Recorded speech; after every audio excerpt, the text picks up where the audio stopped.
আপনি যদি বাস্তবতার সম্মুখীন না হন বা বাস্তবতা নিয়ে যদি কোনো অভিজ্ঞতা অর্জন করতে চান, তাহলে আমি আপনাকে বলবো, ভাই আপনি বেশি দূর না, আমাদের বাংলাদেশের যে এয়ারপোর্ট আছে সেই এয়ারপোর্টে যান। আপনি সেইখানে 3 ধরনের মানুষ দেখতে পাবেন। এক ধরনের মানুষ, যে মানুষগুলো যাবে দেশে ছুটিতে, সেই মানুষের মুখে আর চোখের মধ্যে খুশি ছাড়া আর কিছুই দেখবেন না, হাসতে হাসতে দেশে যাবে।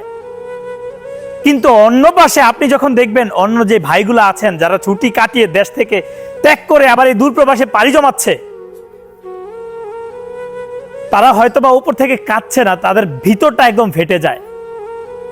আর থার্ড যেটা আছে সেটার কথা যদি আমি বলি, আপনি যদি মানুষ হয়ে থাকেন তাহলে আপনার হৃদয় কাঁপবে।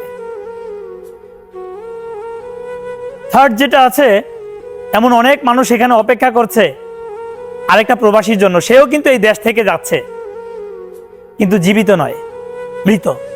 একটাবার ভাবুন তো, এই মানুষটা, যে প্রিয় মানুষটা আপনাদের এই প্রবাসে খেটে যাচ্ছে, কিন্তু সে এই দুনিয়ার আলো ত্যাগ করেছেন এই বিদেশের মাটিতে, সেই লাশটা যখন আপনাদের কাছে যাবে আপনারা কিভাবে সেটাকে নিবেন? আমি যখন এই বিষয়গুলা দেখতে পেরেছি আমার নিজের চোখে, তখন একটা কথাই চিন্তা করেছি, কি প্রয়োজন এই প্রবাস, কি দরকার আছে, যেখানে শেষ নিঃশ্বাসটা যখন আমি ত্যাগ করব নিজের কাছের মানুষগুলাই আমার পাশে থাকবে না, কি প্রয়োজন এই প্রবাসের? এই চিন্তাটা করে, বিশ্বাস করেন, ট্রাস্ট মি, আমি একটাবার চিন্তাই করে ফেলেছি, আমি আর প্রবাসে যাব না, আমি আর যাব না এই প্রবাসে। কিন্তু তার চেয়েও জঘন্যতম বাস্তবতার শিকার হয়েছি তখন, যখন এই সিদ্ধান্তটা আমি নেই যে আমি আর প্রবাসে যাব না। বেশ কিছুদিন ভালোই যাবে, কিন্তু আপনি যদি আমার মতো এমন চিন্তা করে থাকেন, একটা সময় দেখবেন আপনার যে কাছের মানুষগুলো আছে, যে কাছের মানুষগুলোর জন্য আপনি এত কিছু করেছেন, আপনার যখন শূন্য পকেট থাকবে দেশে যাওয়ার পর, সেই মানুষগুলাই আপনাকে বলবে চোখে আঙুল দিয়ে,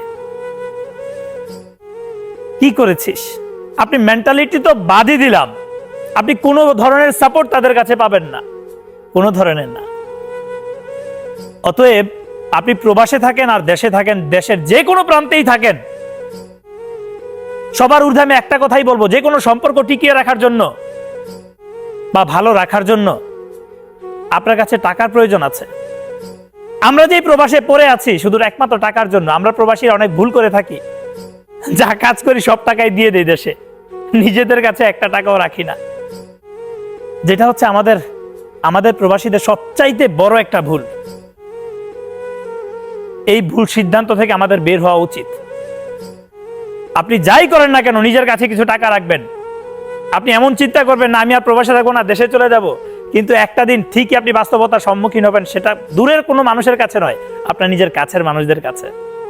এই হচ্ছে বাস্তবতা। আল্লাহ হাফেজ, ভালো থাকবেন সবাই, আসসালামু আলাইকুম।